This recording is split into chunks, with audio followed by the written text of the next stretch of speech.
कचरे का डिब्बा। लक्ष्मी सर। कचरे का डिब्बा, ये लक्ष्मी है। एक कचरे का डिब्बा साउंड्स फनी राइट? जब महाराजा का ट्रेलर आया था तब सबको लगा कि ये क्वर्की डार्क कॉमेडी होगी।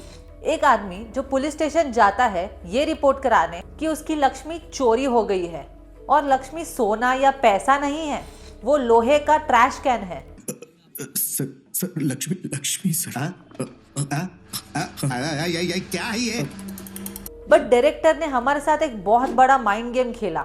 ये मूवी एक मिसिंग ऑब्जेक्ट की कहानी नहीं है, ये एक मेडिटेशन है कार्मिक डेट पर, ट्रॉमा पर और इल्यूजन ऑफ कंट्रोल पर, जो हम सब अपने साथ लेकर चलते हैं। आज के एनालिसिस में हम hidden details, non linear timeline और उस हार्ट ब्रेकिंग एंडिंग को ब्रेक डाउन करेंगे।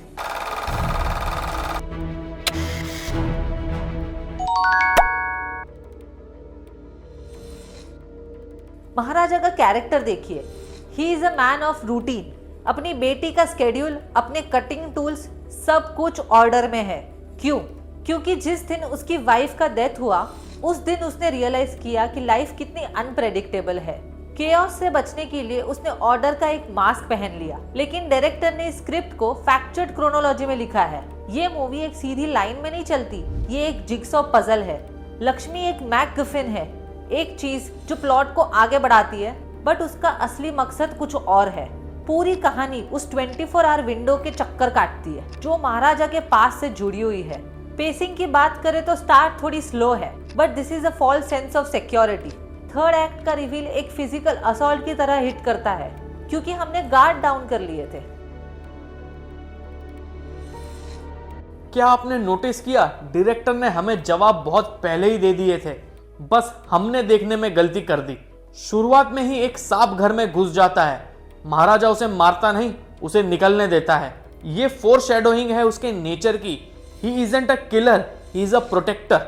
वो पेस्ट्स को भी तभी हटाता है जब वो उसकी सेंचुरी में घुसते हैं। मूवी में कहीं भी 5 years लेटर का कार्ड नहीं आता। डायरेक्टर बैकग्राउंड में कैलेंडर्स और पुलिस ऑफिसर के मोबाइल फोन के मॉडल्स दिखाकर ही टाइम ट्रांजिशन समझाते हैं। That's pure film making brilliance. Let's talk about Lakshmi. ये सिर्फ कचरा रखने की जगह नहीं है, ये है सिंबल ऑफ डिग्निटी। दुनिया के लिए वो कचरा है, लेकिन महाराजा के लिए वो एक वेसल है जिसने उसकी बेटी की जान बचाई। जब वो चोरी होती है तो एक्चुअली महाराजा की फैमिली की सैंक्टिटी पर हमला है। अनुराग कश्यप है सेल्वम इज टेरिफाइंग, पर क्यों? क्योंकि वो एक फिल्मी विलन नहीं है, वो रिप्रेजेंट करता है बेनल इविल को। सेल्वम अपनी बेटी के लिए तो एक लविंग फादर है, लेकिन पूरी दुनिया के लिए एक राक्षस। ये जो कॉग्निटिव डिसोनेंस है कि मैं अपने घर में अच्छा हूं तो बाहर कुछ भी कर सकता हूं, यही उसका डाउनफॉल बनती है। फिल्म का कोर मैसेज यही है, यूनिवर्स एक यूनिफाइड लेजर मेंटेन करता है। आप अपने क्राइम को कंपार्टमेंटलाइज नहीं कर सकते। जो कर्म आपने कल किया था वो घूम फिर कर आपके ओरिजिनल एड्रेस पर ही आएगा। एंडिंग के बारे में बात करें तो इट्स ट्रैजिक आयरनी। सेल्वम को जब सच पता चलता है तब उसको रियलाइजेशन होता है कि उसने किसी अजनबी की फैमिली को बर्बाद नहीं किया, उसने अपनी ही लेगेसी बर्बाद की है। अगर आप रीवॉच करेंगे तो नोटिस कीजिए, जब महाराजा विलन को देखता है उसकी आंखों में सिर्फ गुस्सा नहीं बल्कि अजीब सी पिटी भी है। उसे पता है कि ये सच सेल्वम को किसी गोली से भी ज्यादा दर्द देगा। एट दैट फाइनल मोमेंट महाराजा अपनी बेटी को सच नहीं बताता, क्योंकि एक पिता का आखिरी सैक्रिफाइस वही है कि वो ये कड़वे सच का बोझ अकेले ही उठाए ताकि उसकी बेटी की मुस्कुराहट बनी रहे। महाराजा प्रूव करती है कि एक अच्छी मूवी के लिए VFX की जरूरत नहीं होती, बल्कि सर्जिकल प्रिसिशन चाहिए होता है। ये एक ऐसी मूवी है जो खत्म होने के बाद भी आपके दिमाग में चलती रहेगी।